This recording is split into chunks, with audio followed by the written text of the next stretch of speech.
Welcome, welcome. If it's Wednesday, you know what time it is. It is time for What in the Word. And we've got a little different one for you all today just because um, it's more of a conversation, I guess, than anything else. It's more of it's a discussion that we've been having really internally. And we're sharing it today with you all. So without further ado, let's get this conversation rocking. I am Courtney Omega Doss. Throwing it up. Yeah, I see. Excuse the voice. Sometimes it's kind of going in and out. I'm Devon Doss, the husband. Yeah, my throat is itchy. Want some water? I do need some. Oh my goodness. Okay. I don't have any water in I feel like I'm like fighting a sneeze. Like I don't mind sneezing, but it's like not coming. Anyway, yeah, we are Dos Das, and yeah, we're gonna get it going. I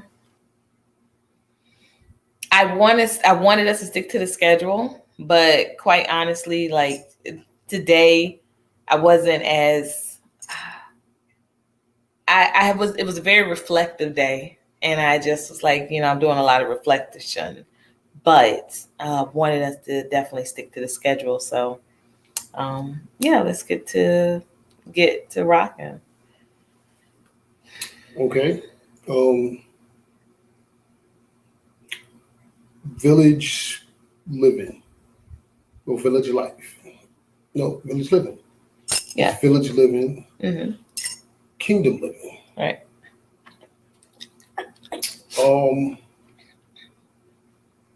I had to go into the word for this one. To I guess solidify my point. Yeah. Or my beliefs. Not my point, what I believe.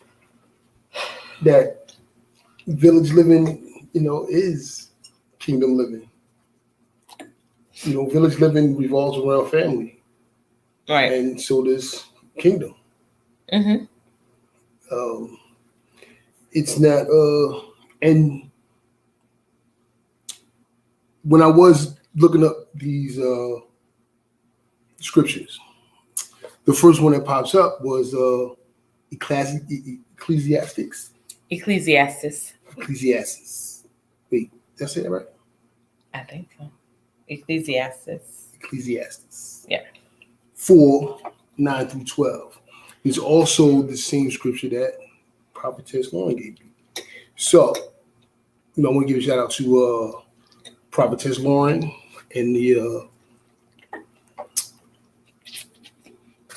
that whole well, actually, I don't know, like it's our church. Yeah, it's our church, Apostolic Faith Center. Right. And y'all should check them out, apostolicfaithcenter.org. They doing some things over there. Actually, we're doing some things. Check them out on IG and YouTube. Apostolic Faith Center. I lost my train of thought here. Oh, so she had gave me this particular, this one to put on a video for her. Right. And so I had it written out already. So when I went to look it up, it pops up, and I'm looking, wait, I just wrote this. And so I opened up my book, and boom, there it is. I think that's just like God. Like God gives you the answers. You just have to seek them. Yeah. And it's just like God. And it's what the scripture talks about is well, you know what? I might as well just read it. Two are better than one because they have a good return for their labor.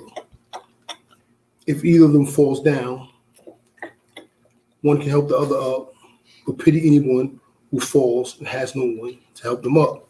Come on. Now, wow. There's more to it. That's the condensed version. Wow.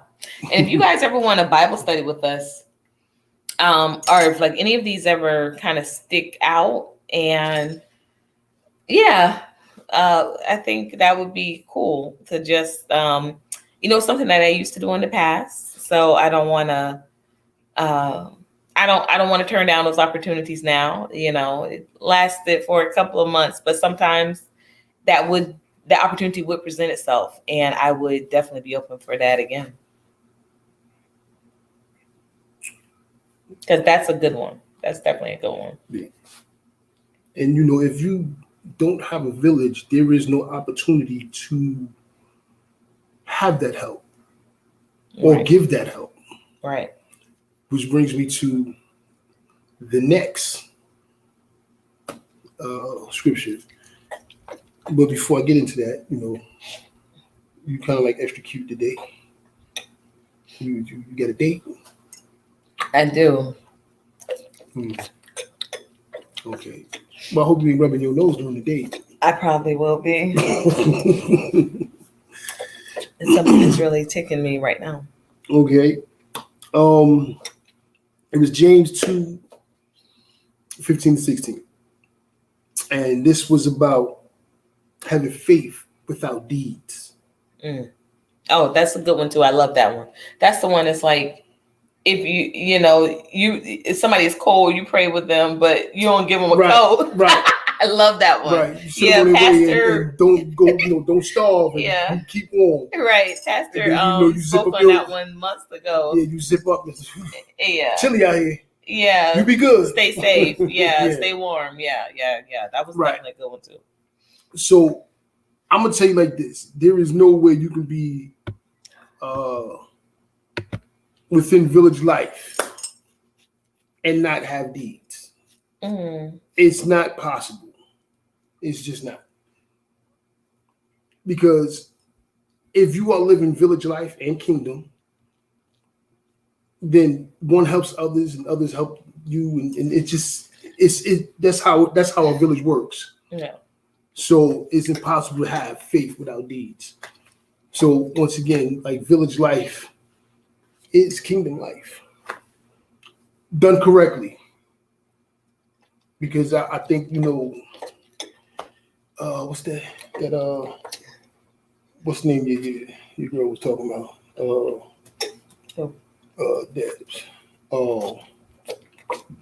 The nudist camp? Yeah. You don't think that nudist villages can be kingdom? I don't know. I was going to do that article about the communes. Yeah. And why they failed. Yeah. A lot of them failed because of drug use, sexual immorality, and just flat out people not wanting to do what needed to be done. So do you think nudity welcomes all of that? I do. I don't think it's I think some people are not as confident in their body, and they may need a little something to. I never thought about that. Yeah. To subdue that anxiety. Exactly. That is really. So that is good. The drug abuse would lead to the sexual immorality. I don't know what is going on. I think I got some allergic stuff going on here. Because y'all, I'm like tearing up now. My nose is snuffling. I'm sneezing. I'm tearing up. But that is a very good connection. I love that. Thank you. And I never even, and as much as because I'm kind of into the whole idea of it, I've never been to one, but I've never really been like, oh no, those things are wrong. I just think that I don't think they're for children. I think that that's really odd. And, but I know literally people that take their children to nudist colonies and they talk about how kind everybody is. And I'm like, yeah. Well, you've seen my penis, of course you're kind. I think that they would be kind. They'd be extra kind and maybe too kind. And I just remember, okay, so I was about 9 or 10 and we were at the grocery store. I was at the grocery store with my grandmother. And rest in power, Yvonne Scarlett Golden, who I know is just so proud of what my sister has going on in Atlanta. I want to give a big shout out once again to Monica DeLance, who was a guest on the show a couple of weeks ago. She had a press conference. And she had a press conference today. It's actually over.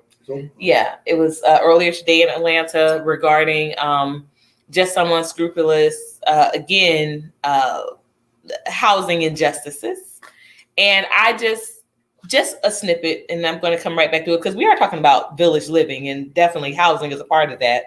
But for people to stand in the pulpit, and I think I need to make like a song like how T.I. made. Remember he made that song? He was just like, I'm talking to you. And he said, I ain't got to say who it is. You know who I'm talking to. And I'm like, no, say who it is. But I feel like I'm just going to say that. But if you can stand in the pulpit and say, we're going to be an organization or church about injustices, and you do not mention housing injustice, what are we talking about? Are we really even addressing the true injustice at that point? Are we willing to have that conversation? Because again, this is a housing injustice, period. So with that being said, moving on to that next part of the conversation in regards to no problem, and to kingdom living and village living, there was a distrust that was imparted in me from my grandmother because of the situation that happened at a grocery store. I was about 9 or 10, and I had on this little jumper, and I used to love this jumper, y'all. To this day, I love jumpers. I think they're just like the cutest thing. I don't care how old I get. I think jumpers are cute. So I had on this cute little jumper. I remember it was kind of like a baseball jersey, but it was, full body or what have you. But they were shorts. It was a romper. And I was in the produce section, and my grandmother was further down, like in the bread section. And so this older, Caucasian gentleman, he said, I like your, and I thought he was going to say jumper, but he said, I like your hair. And I had, it was braids, and I was kind of disappointed because I was just like, I got this cute jumper on, even with my hair, like, my face was kind of screwed up. And my grandmother saw that my face was screwed up. So she like made a beeline over, and she was like, can I help you? And, she interrupted the conversation, just like, she was like, kind of get on out of here, very like aggressive. And I was just like, what's wrong? And she was like, oh, he's a pedophile. She said the whole word though. I'd never heard this word. So when I was later on, when I'm home with my dad, I said, yeah, we were at the store today and I met a pedophile. And my dad was like, what? And I was like, yeah, I met a pedophile. Then, then Nikki said he was a pedophile. And he was just like, how did she know? And I said, well, he said he liked my hair, but he didn't say he liked my jumper. So, I mean, is it like a pedophile is like somebody that has a bad, like, taste on what looks good? I don't know. And he was like, my dad was like, no, a pedophile is someone who like, is attracted to children. And again, once again, because I was just like, well, he was looking at the wrong thing because I had on a cute jumper. Okay. So, hello, I said I was 9 or 10. Mm-hmm. So I was just like, he's talking about my hair, like braids, it's whatever. Like I always had braids, and it wasn't even the long, like it was just like, they were like cornrows. And I was like, these are not cute, but this jumper is cute. So in my head, 9 years old, I'm thinking that not only does this person have a twisted view of what is appealing, but he also, like I said, this is a sick person because he has this twisted view of what's appealing, not really giving it the full weight of, oh, this is an old man, not even older, old man that's trying to come on to me as a child. So fast forward, like I said, when I'm having these conversations in high school and then college and the young adults about these type of villages and colonies, I'm not equating the two with being a negative thing. I'm just kind of saying, like I said, it's very interesting that even because I was open to the idea of it, I've never gone to one, but I just never really equated it with being a space for I guess, immorality. If that makes sense. If that, I never really put the two together. I'm just like, I don't think they are intended to be as such, but they end up that way. So intentions. This is how we got on this conversation, y'all. Like I said, this has been, and I think that it kind of is showing that it's an internal conversation, and it's something that we're just sharing, with you all. But it has been something that we have been internally discussing almost since the beginning of our relationship, just because what we set to do with creating a village community is incorporating different families, right? With building a village.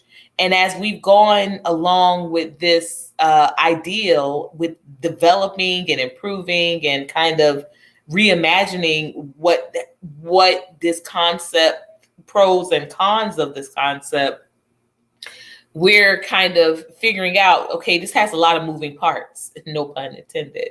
And what elements do we bring to it? What elements do we keep out of it? How do we develop this so that this thing lasts, that this thing really provides what it is intended to provide? And at the very core of it, it definitely is an intentional community. And so when we talk about kingdom living, this is where the intentions actually have to coincide. So you all, this is a great plug. I feel like I'm watching one of those podcasts when you think that it's live and then all of a sudden like this seamless commercial plays in. This is a great time for you all to join the P4R.today website newsletter, where we do an actual village build. We do it as often as we need, but for the most part right now, it's probably like once a month. But we have been open to doing it more than. But I think that the idea of villaging kind of just comes and goes with people. I don't think that it's something that people really kind of think of on a daily basis. Definitely not as much as I think we think about it or talk about it. And then too, we both had different ideas of like villaging and what that looks like for various reasons. So I think most people would. I think the idea of villaging kind of comes and goes because you don't have like the same problems you would have every day. Right. So like, one day you would need protection. Thank you. And then the next day you won't, Right. Like, one day you may not think you need it. You might not think you need it. Good point. Good catch there. One day you need a ride, the next day you don't. Your car's back up and running, so you're good. True. So you see what I'm saying? So like you may not have the same problems that you would every day. Yeah. For the most part. Yeah. But I'm gonna say this, right? It's not really off topic. Okay, so the best place that I have seen village living was in jail. Okay. It was in jail. And we click up. Like I told you, from New York. I was in New Jersey. Yeah. We behind enemy lines, sort of say. So whatever problems we got when we cross that bridge, that's dead until we get back across that bridge. While we in here, we homies. Right. We together. It's us against everybody else. Right. And it's done for protection. Right. And there, you may not have imminent danger every day, right, but there is still danger every day, whether you see it or not. Right. So you need the click. You need that, But that's what I've always said. I think it's a misconception for people. We think we move about freely, but really, even I don't even like to say the free world, but even in because even in the free world or even on the outside, it's the same thing.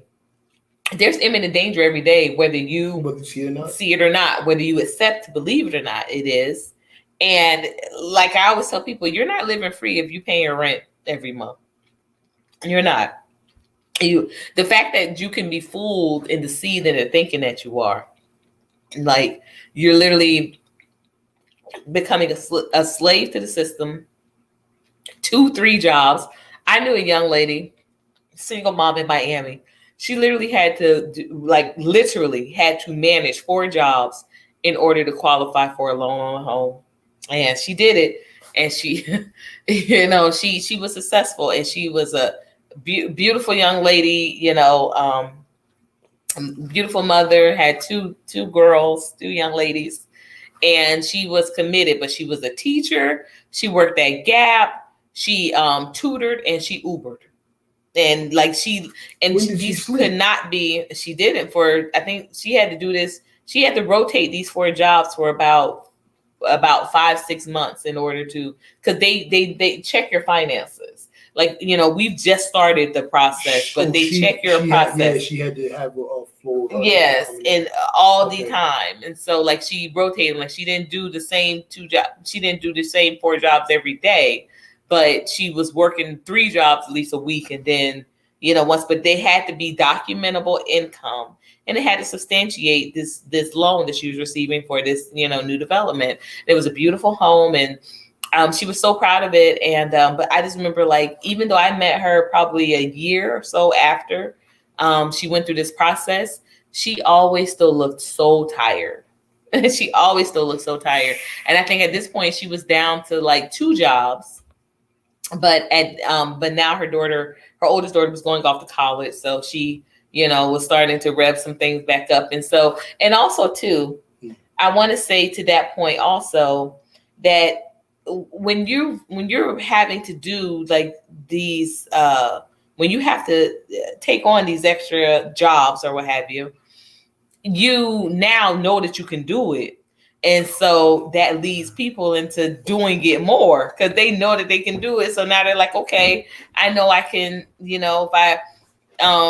if I take, from what, hubby was saying earlier, if I take no dose on Monday, I know I could do the 3 shifts, on Monday, on Tuesday, and then I'll just, sleep in on Wednesday or Thursday.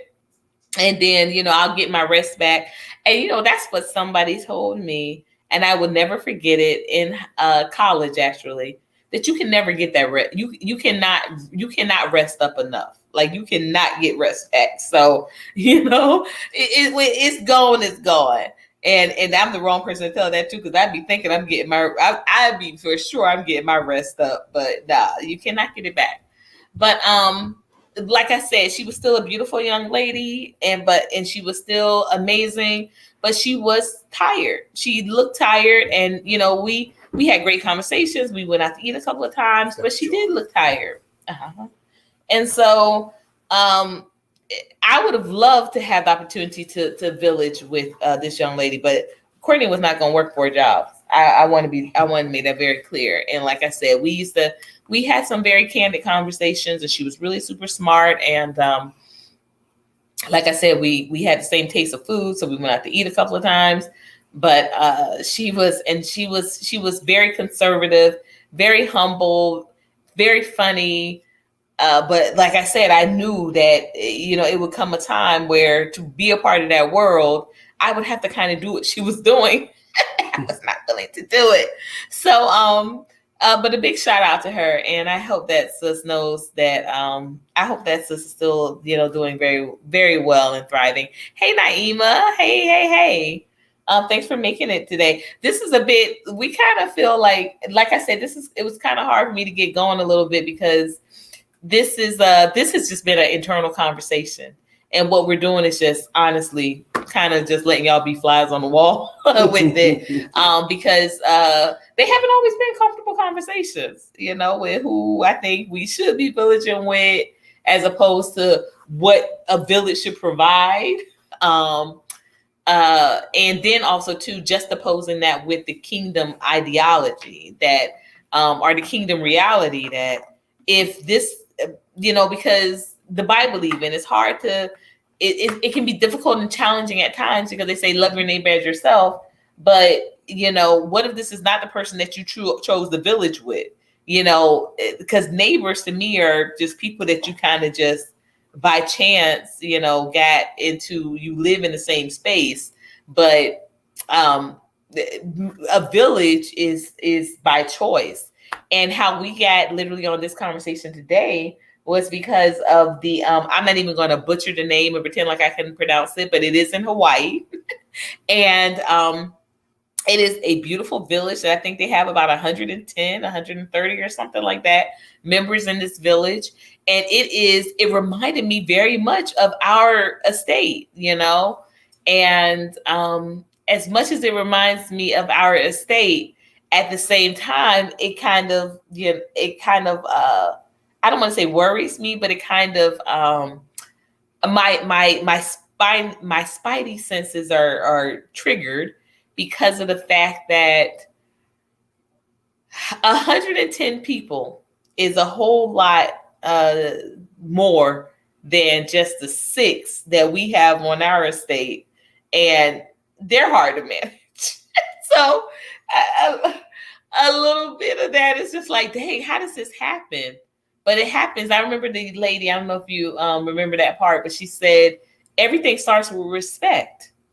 Everything starts with respect, and it's true. But it's like, how do you balance that when somebody may not respect your religious belief, somebody may not respect your moral beliefs, So is that a village? Because do they all, I was wondering that, like, do you think they all like? Here's what they have that we don't have as a people, as a nation. Mm-hmm. They have they have a common enemy. You always say that. I thought that was coming. Okay. Right? Yeah. That's number one. They have a common enemy. They have a common enemy. 2, they have a common culture. Right. That part. And that part. So it's easy to respect what you know. Right. It's hard to. A, B, and C is what we do. So I ain't doing D, E, and F. Yeah. Because that would be considered disrespectful, and somebody's gonna go upside my head. Right. So you can disrespect the culture because you just don't know. Right. So those are the things that they have that we don't have, like over here as a people and as a nation. Right. So, which is why you have the 6 people here, and we still like, yo, bro, you gonna do X, Y, Z? Nah, I'm doing my own thing. How do you think you can do your own thing when, like, literally we live in a private, closed estate? Like, literally. How do you think you're doing your own thing? I mean, literally, the only thing we are missing is walls. Around the estate. Yeah, we have, instead of walls, we have like a tree line. We have trees. We have trees. We have trees. We have a true. We live in the middle of the forest. Trees and a little, I guess, like a little river. And then too, speaking to that, there are people that don't want to involve themselves with village life, but they're still contributing what they need to do to contribute to the village. That's that part that I'm just like, I don't understand how somebody can think, well, because I'm not contributing to the part of the village, that makes me not part of the village when you're still living and you're still taking from the village. Right. Because even though you're not contributing, I don't want to get into specifics. Those things still need to be produced. Right. Things that you benefit from. Right. Because of what someone else did or what someone else is doing. Right. But you claim you don't want to be a part of it. Exactly. All right. But you're here. Exactly. So that's the problem right there. You want to be a part of free rent, but not a part of the other part. Right. Like I think that's and the main thing is that they can, manage 150. Was it 150? 110. Well, it was 110. It was between 110. I think at one point they said it was up to 170, but at that point it was like 110. Okay, so whatever it was, it's over 100 people. Yes, over 100 people. They're able to manage that, I think, because of the cultural similarities Mm-hmm. and the common enemy. And they had in their different sections, they said they had captains of these different sections. Right. And so, and this is what brings me to another point when it comes to kingdom living and village living. There still has to be rules. There still has to be boundaries. There still has to be respect. And there still has to be enforcement, because they said that it does happen, definitely that people do need to be removed from the village, So it's not like they're always singing, Somewhere Over the Rainbow by Izzy. And they just like, we just, we doing the hawk all day and we, but they said that the respect comes first, that everybody takes care of everybody's kids. It's no, hey, they're over there and that is, and I remember she's making such a big point of that, these kids are our future. So, and everybody knows and respects that. So you're not doing things that are going to harm children, and children are out and playing. It was just a beautiful scene. It was a beautiful scene. I don't know where you was at. I'm in Lebanon. And I was watching it and I'm like, okay. Yeah. I wrote down some things. And that you later on shot down, but hey. I just said we need to. Yeah, I get it. Yeah, we just need to flesh it out. But it was I'm looking at this and I'm like how, like this is almost impossible to actually keep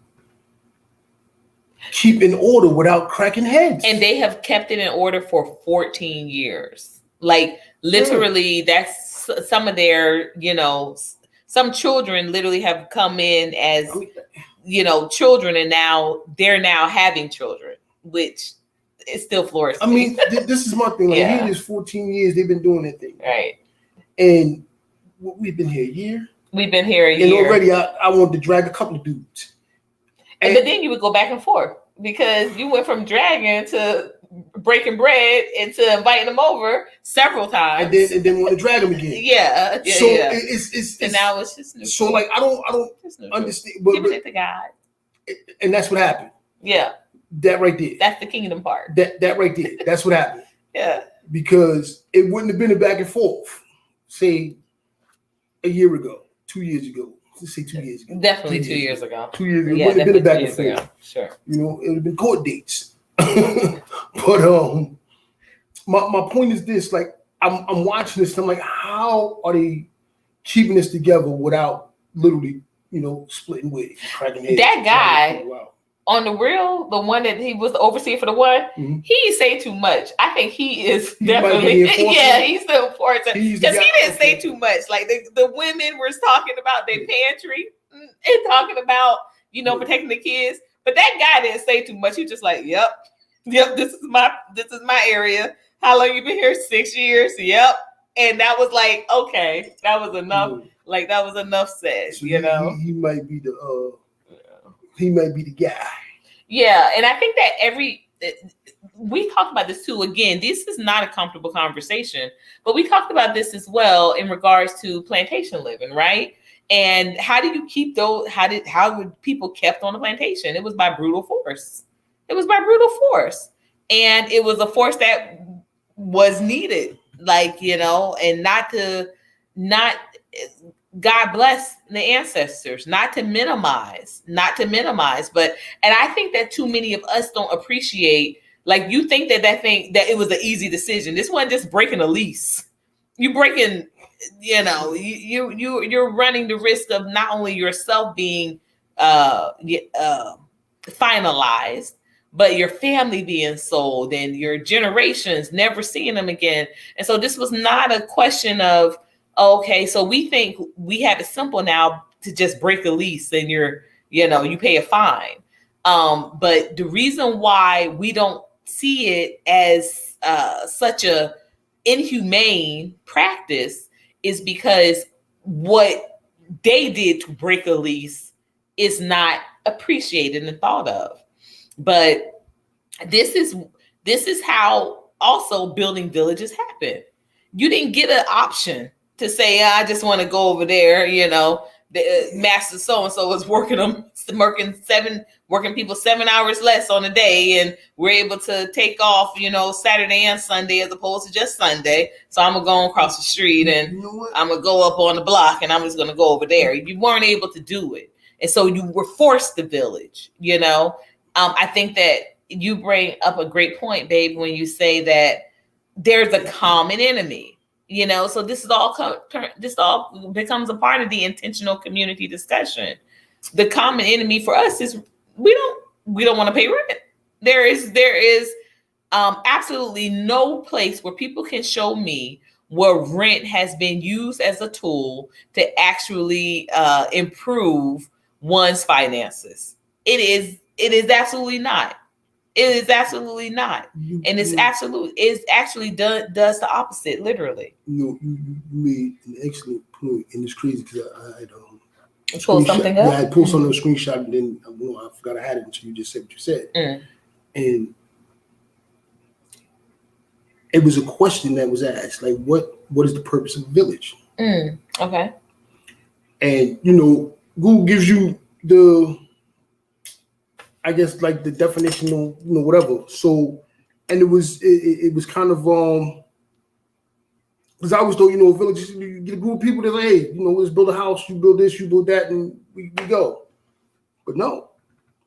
So look, villages were originally formed within towns to provide services for clusters of residents, first in relatively rural areas and later in suburb areas around large cities. So, villages was actually built from, this is where you put your working class. Right. Which are, what does that link right back to? Plantations. I mean, you worked your village. Within the town. Right. So it was a section in the town that they stuck their working class in. Projects. Oh.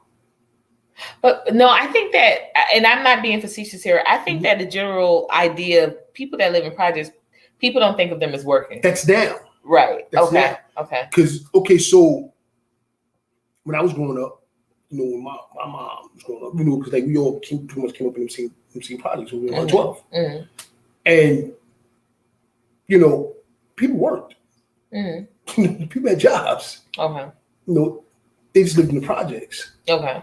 Now, over the years, it's changed, from generation from one generation to the next. Right. To where as though, wealth is pretty much crippled us people. Right. And, there's other things, but that's the whole another discussion. Yeah, that's a democratic discussion. And you all, we have a great What in the Word coming up next week. I'm already excited. We just are waiting again for, we only have one guest that we need to confirm. They're just making sure of the time. But speaking on this point, on bringing up this point. So it wasn't always like that. This was your working class. Right. These were your working class. These, in them projects, these tenement buildings. All these things kind of like, clustered in. So like okay, like on 112th, shout out to King Towers, Foster Projects, 112th, New York, y'all. Bong bong. Where people walk down the sidewalk with their backs ready to go. So don't get it twisted. No, but look, so it's 10 buildings. 10 buildings. I think it's 10 buildings. There's a lot of buildings. 10 buildings, right? Clustered in, and then around it you had like the tenements. This was your working class. So you had Foster Projects, then you got Taft over here, you got Schaumburg over here. This was your working class. Interesting. And then now, mine we on 112th. So a lot of them had jobs downtown. Oh, got you.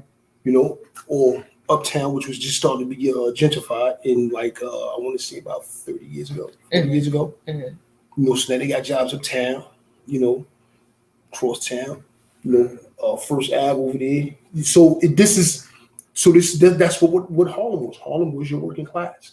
Okay. That was your working class. And so, okay, so growing up, I grew up in a, I guess, I wouldn't call our area a suburb, but Really? you would call that a suburb? Yeah, you somebody in Daytona? Yeah. Yeah, we went through that. That's so suburbs. That's the suburb. So suburbs. I think of this as being a suburb. This? Yeah. I mean, it is, but y'all. I don't think of that as being a suburb. Let me tell you something. Really? Growing up, if I came through there, everybody up there is rich. Really? What? See, okay, so and see, my views have changed, of course, with getting older. But like I told you, Monica was always the one that reminded us, like, we ain't have no money. Yeah, she's like, we ain't got no money, we got a mortgage, and like she would always say, she would compare us to the Cosby Show. I mean, it was an easy comparison because it was 5 of us, and but mom and dad, but she would always remind us our mom and dads weren't no lawyer and doctor. Our mom and dads were both social workers. And I was like, no, but we have, everybody always says, we this and that. And she was like, that's because they got less than we got. They ain't got no money, but we don't have no money. And I'm like, that's interesting. So but we thought, okay, growing up, I thought that apartments were projects. Like, that's what I legitimately thought. Yeah. Well, you told me this before. Yeah, I did. You told me. I was just like, oh, I just thought I was like, who lives in and also I thought that apartments were just for single women. Oh? I did. I thought they were just for single women because Wanda and Kim both had apartments and we had a house, but they had apartments. And so then and then like when my grandmother moved from California, she was building a house. So she stayed in the apartment until her house was built. So I was just like, it's for women. It's for women, but single women. Not realize that you was living in the suburbs? Because suburbs to me were like how the Pinecrest live. I'm giving all types of governments. He always be trying to get over here by governments. But yeah, I was thinking it looks like, because okay, so we are on a private estate that is literally on the rear of a suburb, a very well-developed suburb.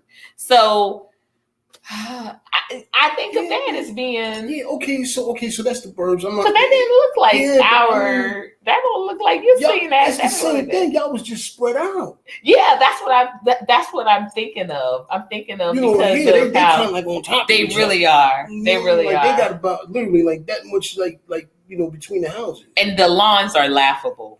So lawn. I know. Yeah, it's a garden. It's a patch. It's literally a patch of grass the size of my bed. Yeah. It's probably smaller than because we have a king. Yeah. Because even the one at the house we're looking at, that ain't even that. You got the driveway and then you got like a flower bed. It's a flower bed. Yeah, it's not even so that's what. But in my mind, that's what I'm thinking of. That's what I'm thinking of that's what I was thinking of suburb. That's what I think is like suburb. But at any rate, I just always kind of figured that like-minded people kind of find each other, and then you live amongst each other. But my dad, and that's another place too. Again, these ideas about housing were literally shaped by my family, because my dad told me you don't want to get an apartment because one day, it's a nice old lady, and then the next day it's a naked guy named Bob sitting on a sofa. And he got his door open. And I was just like, okay. But he told me this going to college. So he was like, you got to always stay in the dorms because don't try to go up there getting no part of it. Like, this is what's going to happen. So, and to this day, I've never met a naked guy named Bob just sitting on the sofa. I've met a lot of Bobs, but that has not been. So these were words of wisdom from Dad. These were, like I said, my sister Monica, shaped. So these were like views that I had of like housing. Some sayings. Of course, we're gonna have some sayings. Of course, and definitely guiding in his own way. And another one, rest in power, Daddy. But yeah, for the most part, I thought that okay, neighborhoods were like everybody did the same thing, and it wasn't until I got to Philly where I was like, oh wow, that was the first time I ever realized that there were mixed neighborhoods, where okay, there was a bus driver over here, wait a second, a doctor over here, was that lawyer over here. Was that your first taste of like major city? Of course, vibes? Yeah, because I went from Tallahassee, from college to Philly. Yeah. Yeah, but Tallahassee's not really small, is it? Is it? We'll go and you'll see. Okay. Yes. It's like Athens. It's like Athens, but it's it's like Athens, but to me, I mean, I think it's better because of course, you know, instead of one university ruling everything, you have two. You have Florida State and you have FAMU. But yeah, it's not Tallahassee ain't no real city. You know, it's definitely and it's a lot of developments like this and a lot of student housing, a lot of apartment building, a lot of apartment developments. I don't know if it was because I just wasn't aware of it or if it didn't exist because I don't feel like this is this type of where they aggressively develop student housing and they just are leaving, you know, families to the wash.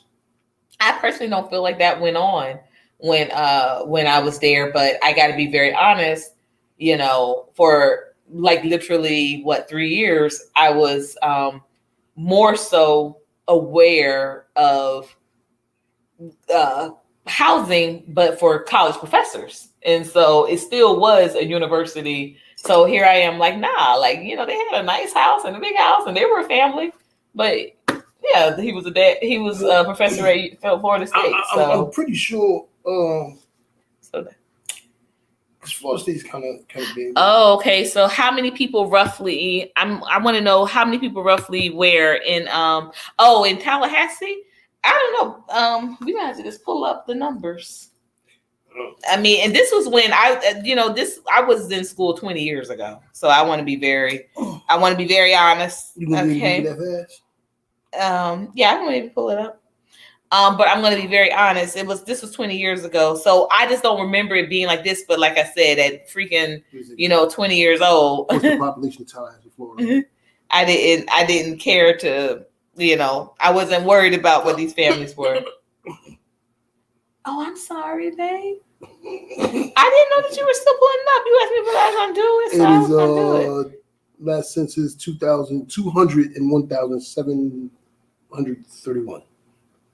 That's the number. Okay. Oh, 200, about 200,000, we would say. A little over 200,000. A little, and that was in 2022. So what's the population of Athens? The population of Athens. So as of 2022, Naima, it was about 200,000. Population of Athens, Georgia. 128,000. So they are more than. Yeah. But see, again, so Athens is 128,000. So yeah, they're roughly running not the same. And what's funny is that Athens is actually, what did they say? It's the smallest. Oh, okay. Perfect. I believe they said Athens it's the smallest city in the state. It's like the smallest. No. It's the smallest county. I think it's the smallest county or something to that degree. But it even goes to my point that, okay, so Tallahassee is 200,000, but it's 2 universities there. So even though, don't get it twisted, please, we were definitely striving to get the type of provisions that Florida State students got. And it was a world of difference, man, because my second year I was on Florida State's campus and I was like, you mean we don't have to trek cross campus to get food? No, the food halls were in the dorms. That we had a whole cafeteria in the dorms at Florida State, not at FAMU. And I don't know if they do it now, but like I said again, 20 years ago. But no, so in my second year, I was at Cash Hall on Florida State's campus, and we had a dining hall in that dorm. And I was like, no Bob's, huh? No Bob's. And my dad made sure. Let me tell you, and again, shout out to Daddy. So because my mom passed my first year in school. And there was talk about, me just coming home and not going back up. And I don't want to tear up. But my dad said, no, Roz wanted her to finish at FAM. She's going to finish at FAM. And, I didn't get housing at FAMU. And so they were like, okay, we just going to rev up your minor. Your minor was supposed to be, it was theater. And so I was able to move onto Florida State's campus by taking one class, and my dad had to pay my whole dorm fee for a whole semester, and he had to do that solo. And he did that. And that was such a it was a really cool experience. It was a really cool experience because, again, he gave me the opportunity to see like the haves and the have-nots, and he had to take that on his back because that was not cheap. So, because again, absolutely. And so, but I'm just saying that because, you know, it gave me a different insight about, again, housing. And I remember also that year at Florida State, where I did too. My uncle actually gave me a credit card, and he was like, you know, well, I'm gonna give you something simple because, you know, I guess because my dad was using all of his money to get me to make sure that I had the housing secured for that semester. But so it was no more money anywhere else. So his youngest brother, Robert, actually, you know, he backed me up. He supported. And that too is what a village does, right? Like where you can't provide or you're providing this and I can do over here. He gave me my first credit card. And I am very sad that I was not able to, in hindsight, I was not able to maintain it. I was not. And it would have really, really helped, definitely. Because I haven't been worried about building credit since. And I tell you, I could have been well on my way. Because the payments were not that much. And I maintained for about the first 4 or 5 months. And I just kind of let it go. But my dad gave me the opportunity to see what happens when you do a lump sum as opposed to when you pay, you know, monthly. And he gave me an opportunity to see that I didn't want to do rent. I didn't want to do rent because we got the provisions, and it was like the investments made so much more sense. Okay, perfect. Okay, thank you, babe. I can text her. I already texted her. Okay. I'm sorry, but I told her 6:30. We got a whole bunch of stuff going on. And moving parts. But my dad, in his own way, gave me some insight on what provisions were worth paying for, and housing being covered, food being covered were absolutely. It was that living was king. And so I think that's why even now in this village, I make such a big deal about food being free, because that's freedom. That literally is freedom. Like the fact that you do not have to, trust and believe. There were times where we want to eat other stuff, but I always have to remind somebody, we got a full pantry to choose from. Whatever. We have a full pantry to choose from. We have, you know, I'm just going to cook it. And there are some days like yesterday, we were late coming home, and we were like, let's just go and get something to eat. But for the most part, I want to cook it. And there's some value in being able to say that, hey, I don't have to go out and order something. I don't have to wait for something to get done. I don't have to worry about the portions being so small. I'm able to say, hey, cafe is open. Let me get up a plate, you know, and it's a full big plate. And and guess what? If I want to make this, if I want to make this myself tomorrow, we got a full pantry. You pick up all the ingredients. You pick up the turkey. You pick up the chicken. You pick up the steaks. You pick up the shrimp, the scallops, whatever is in there, you have access to, that you can make the same dish at home.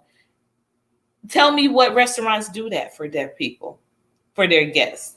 Tell me how many times has Chick-fil-A opened up their kitchen and said, come on in and, you know, pick what you need so that you don't have to come back here tomorrow. And literally, talking about teaching a man to fish or providing the fish, you know, we have a pond. So you have that choice too. But this is feeding your village is definitely very kingdom. And this is a part of the intentionality, because I don't want to live next door to somebody that won't feed me. I want to be very honest. That don't make no sense to me. Somebody that I can count on to get some sugar or, something to drink, or I put sugar in stuff. What do you mean? I mean a cup. You get to. Okay, I'm getting the purple. But this is a part. You guys remember what Wednesday, even though it's What in the Word Wednesday, it's also our date night, our date days. So yeah, I just want us to always be aware of that sometimes it's not what is being provided for, but sometimes about what we provide. And what do you bring to the table? That's the question about village living as well. Wow. I'm not gonna read that. I'm not gonna read that on air, but I think about that.